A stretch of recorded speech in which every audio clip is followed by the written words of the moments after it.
donner aussi une petite introduction de ce que j'avais dit, mais on va quand même prendre le passage clé de 2 Timothée, chapitre 3, du 1 à 5. Ouais, je le prends, hein. D'accord. Attends, je vais prendre l'application.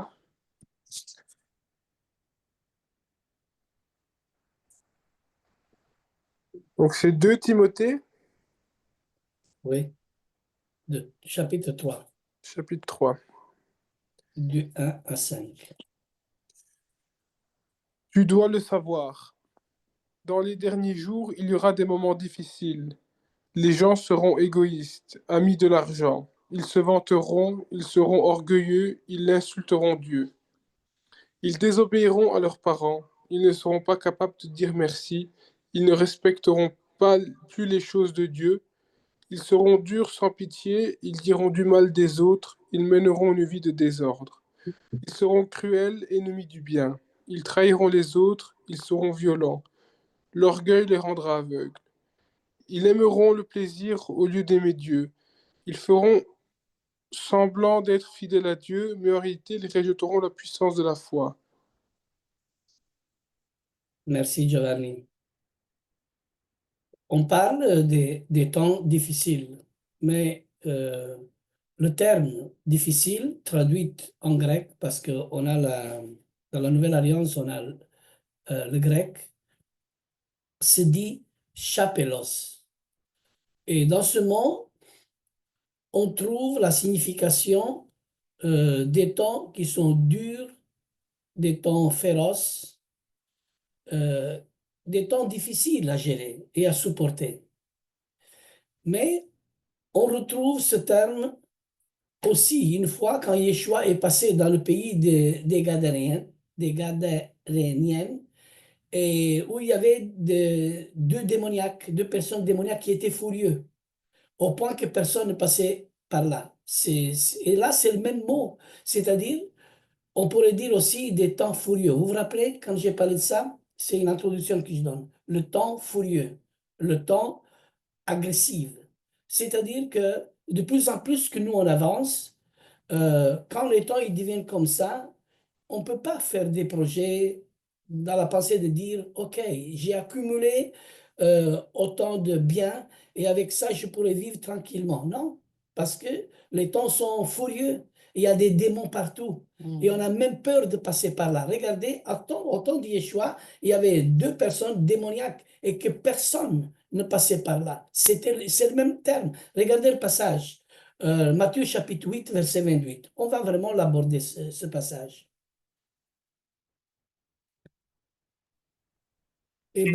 Matthieu chapitre 8, Oui, verset 28. Ouais. Matthieu chapitre 8, je le cherche, hein. Donc, Matthieu chapitre 8, verset. Je l'ai. Lorsqu'il fut de l'autre bord, dans le pays des Gadaréens, Néréniens, pardon, 2 démoniaques sortant des sépulcres vinrent au-devant de lui. Ils étaient si furieux que personne n'osait passer par là. Voilà, c'est-à-dire dans les temps difficiles, dans les temps furieux qui vont arriver, on va avoir aussi la même situation, ne change pas. C'est-à-dire les démons d'Hitler, de Néron, ils sont toujours là. Ils ne sont pas partis. Ce sont des esprits. C'est pour ça que nous devons veiller. Nous avons une puissance pour marcher sous la puissance de l'ennemi. Et ça vient de Yeshua. C'est lui qui nous donne cette force de faire face à tout ça.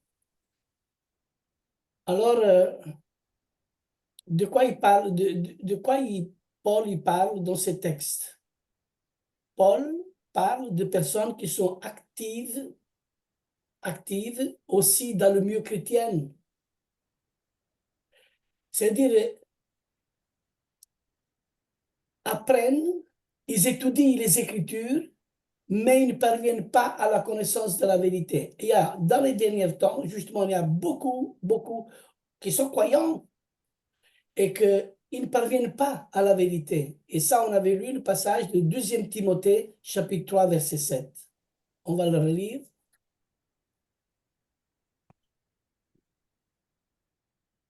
Deuxième Timothée, chapitre 3, verset 7.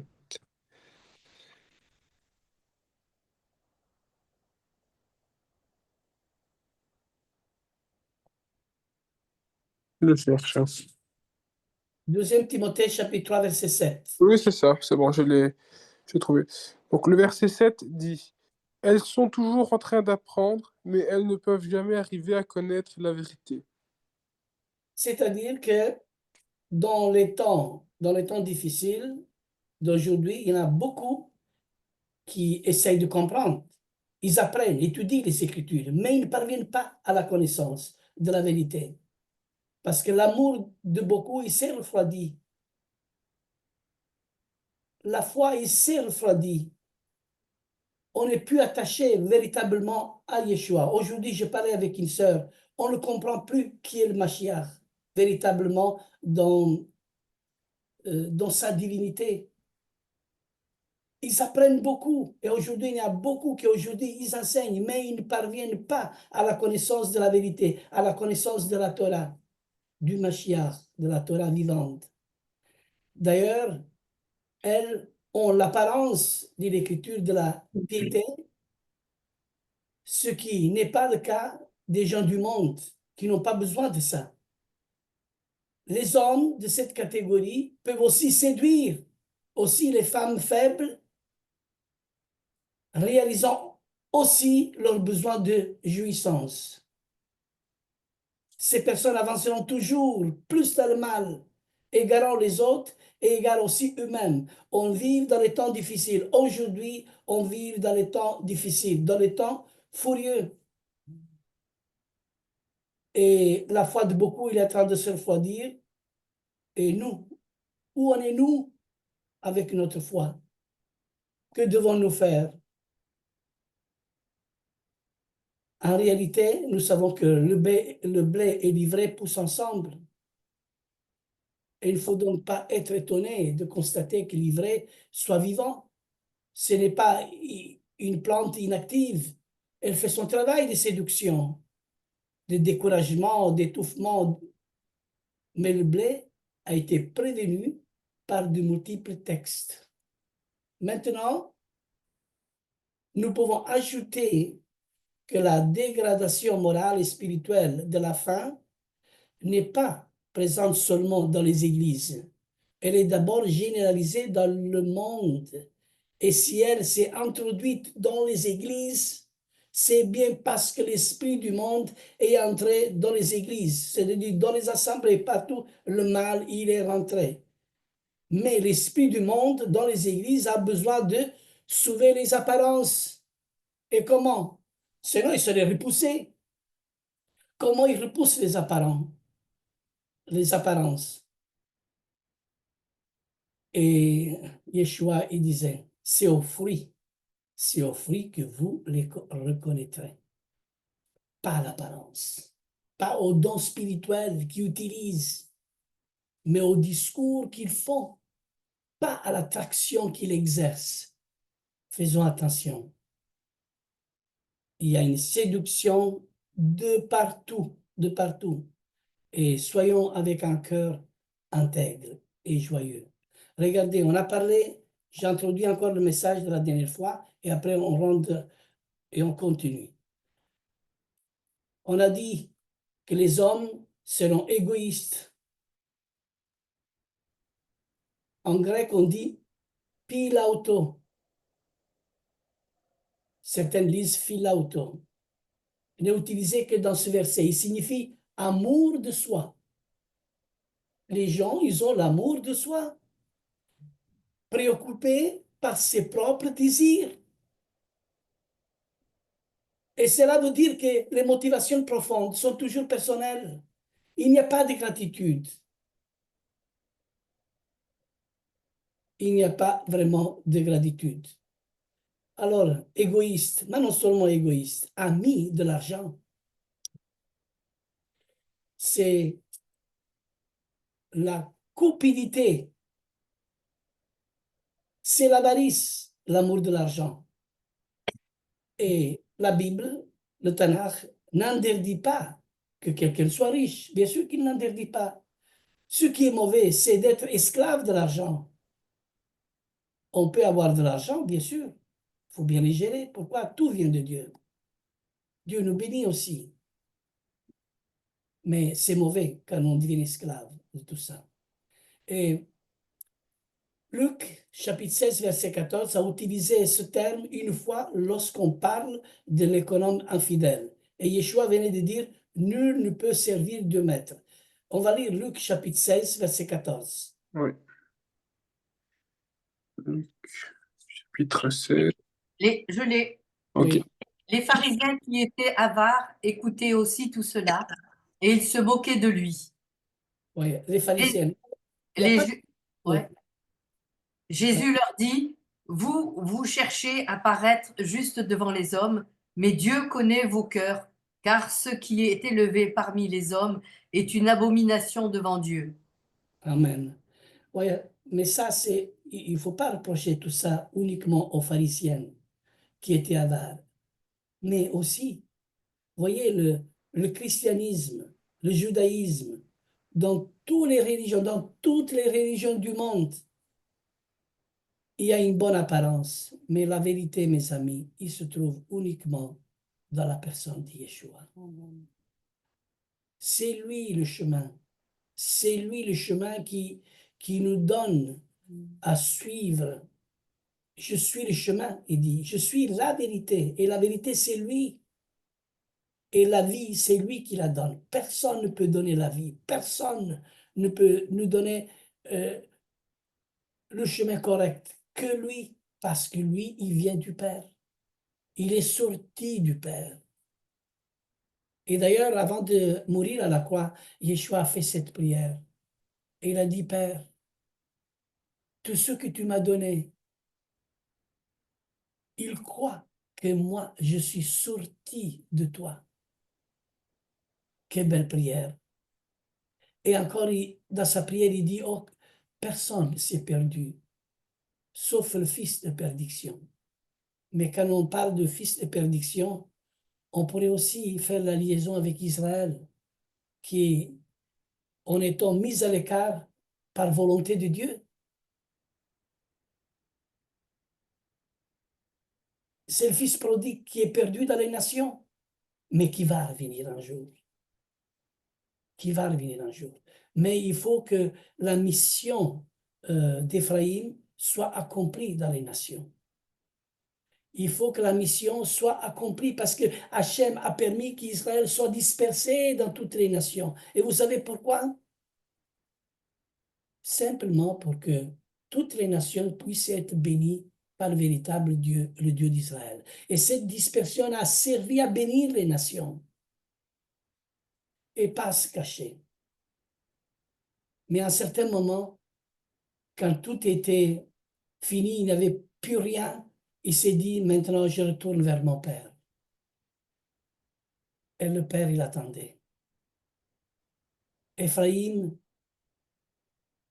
on le considère vraiment le fils qui Hachem aime. Et Éphraïm est vraiment dans toutes les nations. Et Hachem veut rassembler tout Éphraïm. C'est ça notre travail, Mishpacha. Et nous sommes dans ce travail où, dans les temps difficiles qui courent aujourd'hui encore, Hachem nous rassemble pour aller vers lui.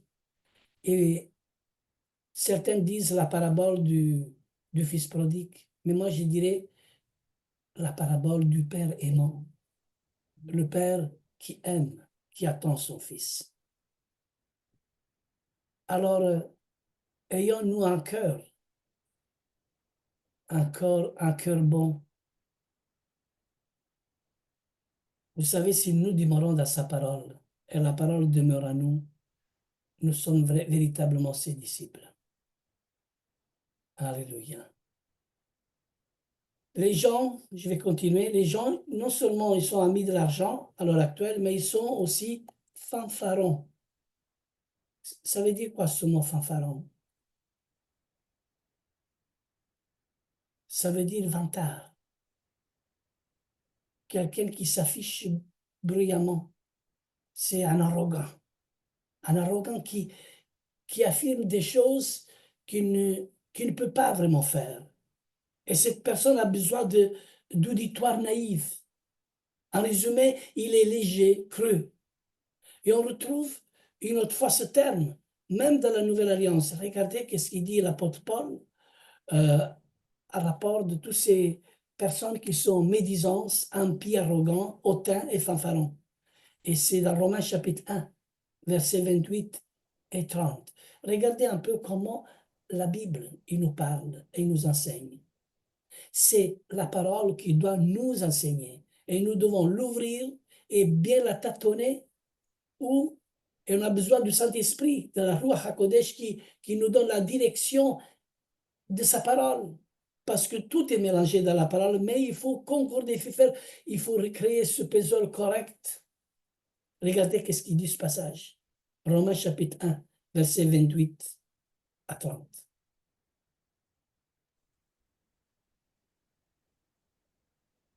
Ouais. Ils sont aussi médisants, ennemis de Dieu, arrogants, orgueilleux, vantards, ingénieux pour faire le mal, rebelles à leurs parents. Voilà. Ça, c'est le verset 30. Hein? Oui. Ouais, ouais. De 28 aussi. Ah, pardon. Comme ils n'ont pas jugé bon de connaître Dieu, Dieu les a livrés à leur intelligence déréglée, désapprouvée, de sorte qu'ils commettent des actes indignes. Ils sont remplis de toutes sortes d'injustices, d'immoralité sexuelle, de méchanceté, de soif, de posséder et de mal. Leur être est plein d'envie, de meurtre, de querelles, de ruses, de fraude et de perversité. Et à leurs rapporteurs, ils sont aussi médisants, ennemis de Dieu, arrogants, orgueilleux, vantards, ingénieux, pour faire le mal, rebelles à leurs parents. Merci, Lisiane. Vous savez combien de personnes rentrent dans les églises qui sont comme ça? Bien sûr, on attend la parole d'Hachem, mais quand il vient nous voir, cette vieille nature, ils doivent changer. Mais des fois, cette nature vient et il s'installe.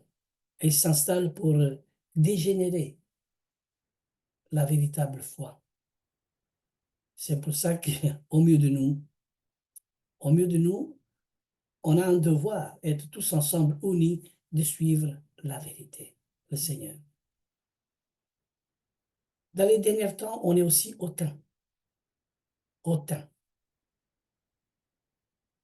Qu'est-ce que ça veut dire? Ce terme, hautain, est un peu plus courant dans la Nouvelle Alliance. On le trouve même 5 fois. Et le mot grec est constitué de hyper, qui veut dire au-delà, et de phaino, qui veut dire briller, autrement dit surbrillant, ou encore fier, arrogant. Cela peut prendre le sens d'aller au-delà de la foi que Dieu donne.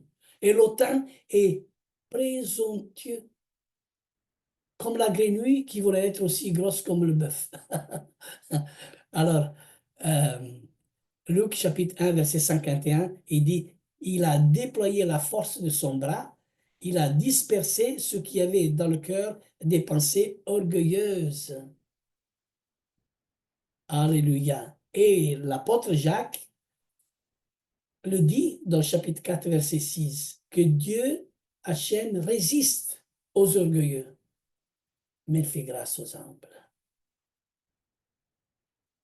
Résiste. Alors, un devoir, si nous voulons imiter le caractère de notre Messie, nous devons résister aussi.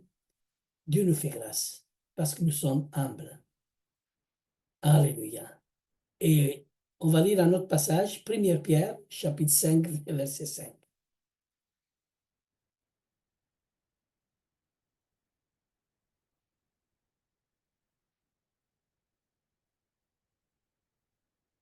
Première Pierre, chapitre 5. C'est l'épître de Pierre, non? C'est la première épître parce qu'il y a 2 épîtres, non? Alors, de même, vous qui êtes jeunes, soumettez-vous aux anciens. Et vous soumettant tous les uns aux autres, revêtez-vous d'humilité, car Dieu s'oppose aux orgueilleux, mais il fait grâce aux humbles. Qu'est-ce qu'il nous dit la parole? Parce qu'on même au milieu de nous, il arrive à un certain moment qu'on n'écoute plus aussi l'autorité que Dieu a placée au milieu de nous. Et ici, l'apôtre Pierre, il dit, de même vous qui êtes jeunes, soyez soumis aux anciens. Et tous, dans vos rapports mutuels, revêtez-vous d'humilité, car Dieu fait grâce aux humbles et résiste aux orgueilleux. Blasphémateur. Blasphémateur qui signifie que l'on ne reçoit pas les réalités spirituelles et morales. Au contraire, on dit des paroles diffamantes et calomniatrices, des injures. Voici les versets qui utilisent les mêmes termes, blasphémateur. Ah, et on a vraiment dans la Nouvelle Alliance combien de passages?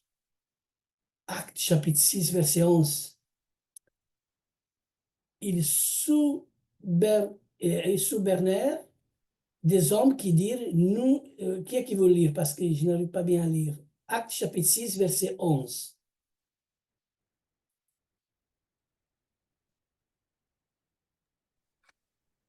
Alors, alors ils soudoyèrent des hommes qui dirent, nous l'avons entendu proférer des paroles blasphématoires envers Moïse et envers Dieu.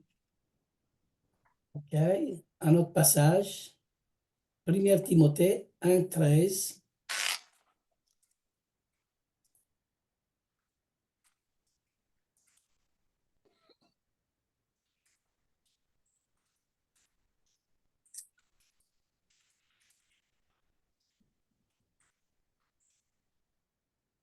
Ça, c'est important de lire ce passage. C'est l'apôtre Paul qui parle à Timothée et qui, moi qui étais auparavant un blasphémateur, un persécuteur, un homme violent. J'ai obtenu miséricorde parce que j'agissais par l'ignorance dans l'incrédulité. Merci, Joël. Alors, vous voyez, c'est l'ignorance qu'il y a aujourd'hui. C'est parce qu'on agit, Dieu fait miséricorde. Parce que même Rabbi Shaoul, avec toute la connaissance du judaïsme qu'avait, il agissait par ignorance, dans l'incrédulité. Et ce sont tous les hommes comme ça. Alors, que le nom du Seigneur soit béni au milieu de nous. Alléluia. Rebelles à leurs parents. Et aujourd'hui, c'est ce passage, ce que Paul il nous dit, c'est pas nouveau. Plus que jamais, aujourd'hui, les enfants, ils sont rebelles. Rebelles. Luc chapitre 1, verset 17.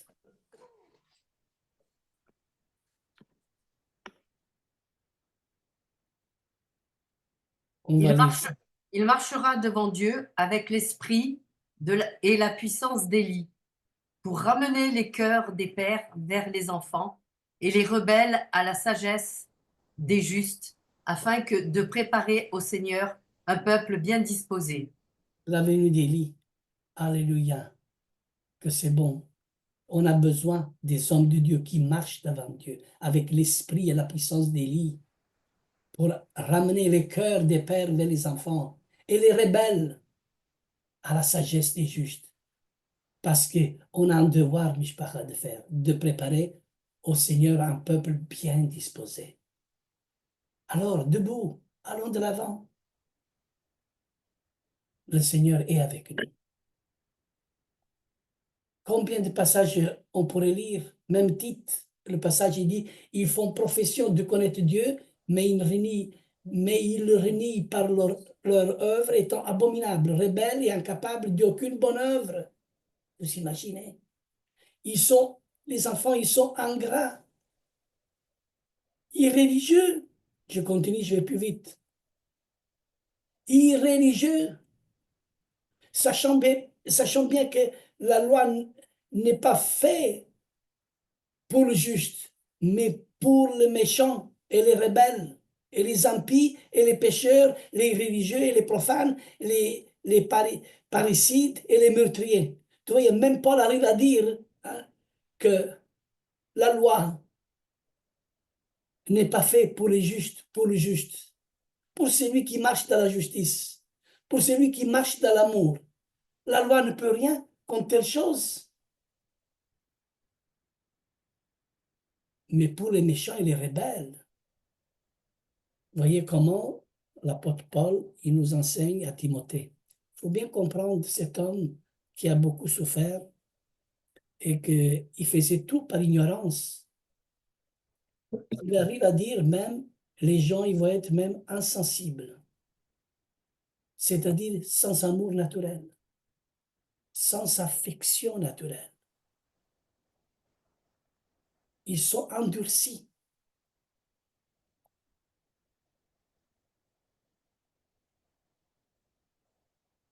Déloyeux, gravité, qui veut dire gravité exceptionnelle. Il signifie que quelqu'un est implacable, c'est-à-dire que lorsqu'on arrive en différent avec lui, la réconciliation ne viendra jamais, c'est-à-dire aucune réconciliation. Pas de grève, pas de paix, toujours, toujours opposé, calomniateur.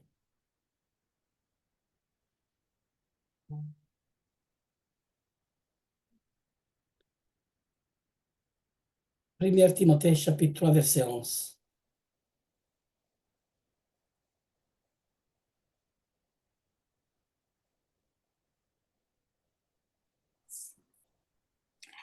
De même, les femmes doivent être respectables, non médisantes, sobres, fidèles en tout. Amen, amen. Alors, il parle aussi des femmes, dit que les femmes âgées doivent aussi avoir l'extérieur qui convient à la sainteté et de ne pas être médisantes, mais sobres, fidèles en toutes choses. Et ce que nous voyons vraiment dans le monde aujourd'hui, c'est ça. Ce sont des temps difficiles, des temps dans lesquels beaucoup de personnes perdent leur foi et ils n'arrivent plus parce que les gens ils sont devenus cruels. Et ce que Joël il dit souvent, ce que nous voyons dans le Moyen-Orient, ils sont devenus tellement cruels, ils n'ont pas d'amour, ils, ils se basent sur leur propre religion, sur leurs croyances, et c'est dans leur livre, c'est écrit d'exterminer les Juifs, et ils doivent faire ça parce qu'ils sont séduits justement d'une séduction démoniaque. Et cette séduction démoniaque est toujours visée vers le peuple d'Israël. Dans toutes les époques, on a toujours voulu exterminer le peuple juif. Ce sont tous des gens cruels, ennemis des gens de bien. C'est ça que nous on voit aujourd'hui. Et il y en a beaucoup, plus que jamais aujourd'hui, qui aiment le plaisir plus que Dieu.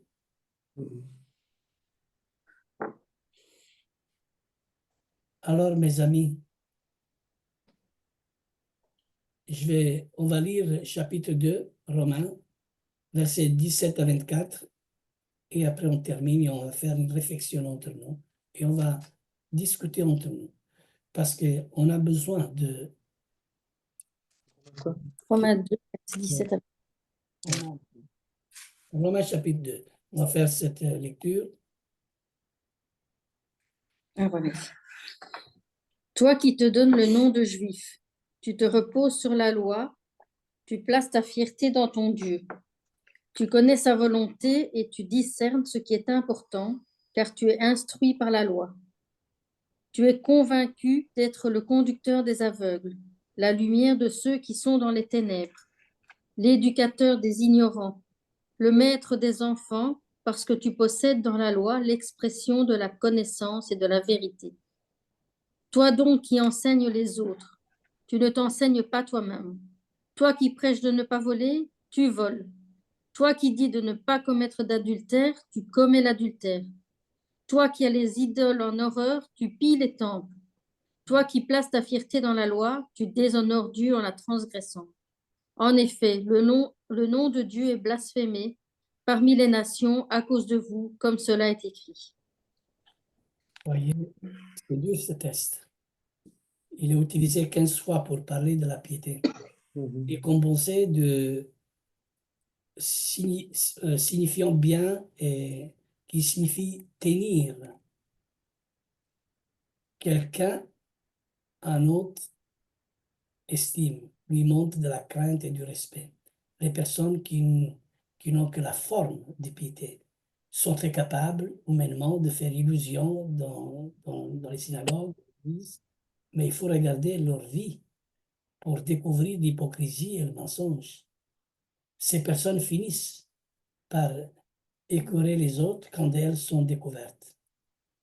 Et après, quand on a été et on a pratiqué les personnes pendant un temps, et après un peu de temps, on s'est rendu compte que c'est pas cette personne qu'on devait suivre.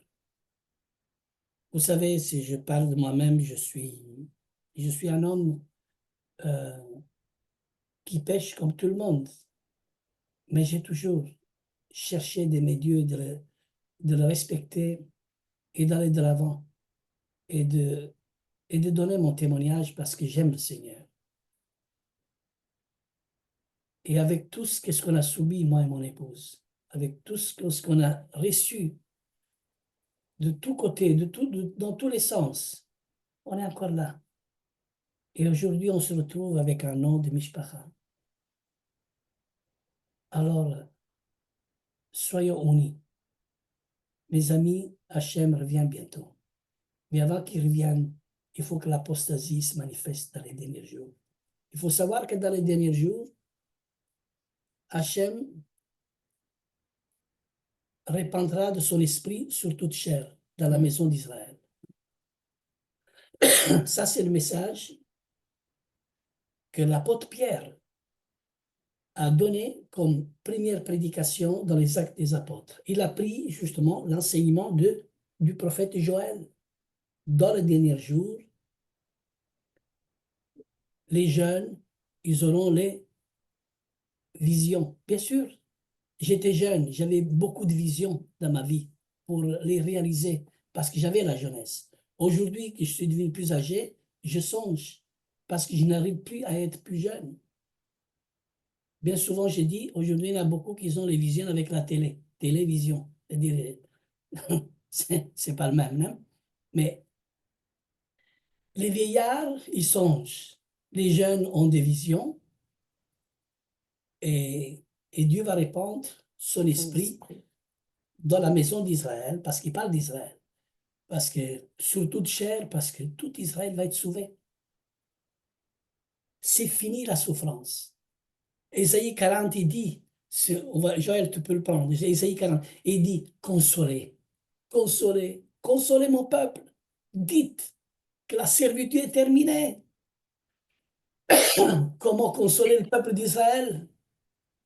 Aujourd'hui, il est temps que nous allons pour consoler le peuple.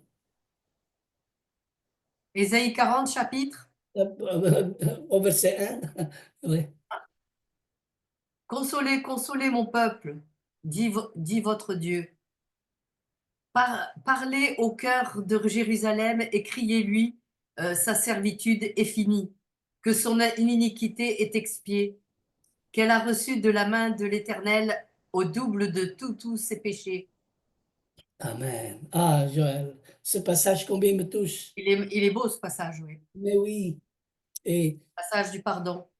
mais c'est ça que le prophète Yohanan Amatbil, quand il prophétisait, je ne suis pas Élie, il lui a posé la question, mais lui dit, planissez les routes, préparez un chemin.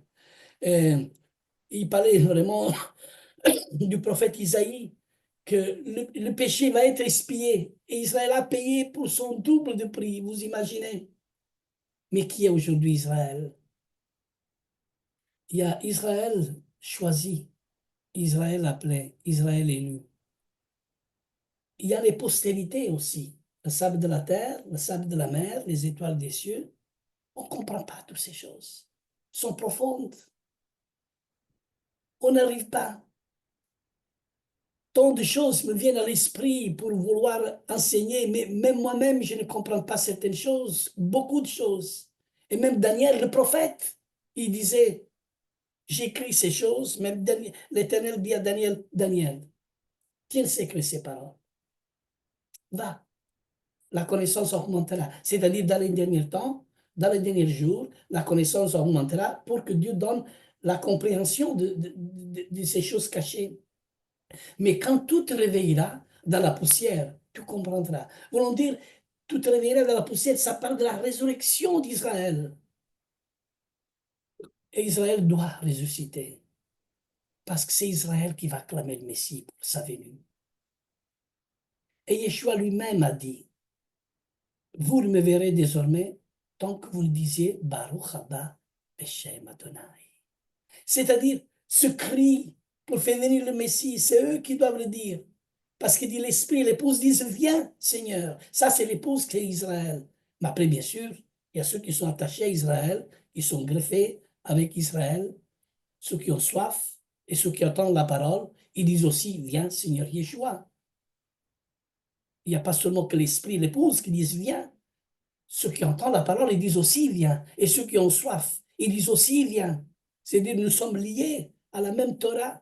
Nous sommes liés à la même parole, la même loi. Et toujours, si nous croyons à Yeshua, nous devons croire aussi à Moshe. Mais dans l'amour. Dans l'amour. Alors, ne soyons pas séduits par les mots. C'est aux fruits. C'est les fruits qu'on doit avoir de la personne. On bénit l'Éternel pour tous ses fruits. Ils sont à l'évidence, tout à la gloire de l'Éternel. Mais on a souffert beaucoup et on souffre encore. On a presque tout perdu, même de tout ce qu'on avait de côté, on a perdu, mais on ne garde pas ces choses. Notre joie est parce qu'on est avec lui et on avance. Et j'ai dit dans ces jours, j'ai demandé pardon à Dieu de me faire comprendre certaines choses que je ne comprenais pas. C'est-à-dire, Hachem, il nous donne un test à chacun de nous. Il nous met à l'épreuve. Et le test, il se répète tout le temps. Et à chaque fois, et à chaque fois, et à chaque fois, et à chaque fois, on essaye de se justifier et on essaye de se défendre de ce qu'on a reçu par les autres.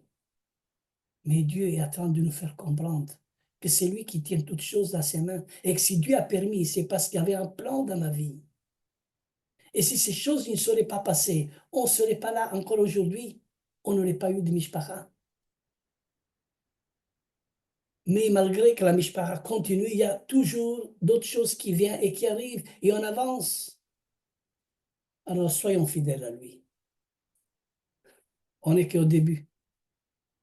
On n'est qu'au début du tunnel, on dit toujours.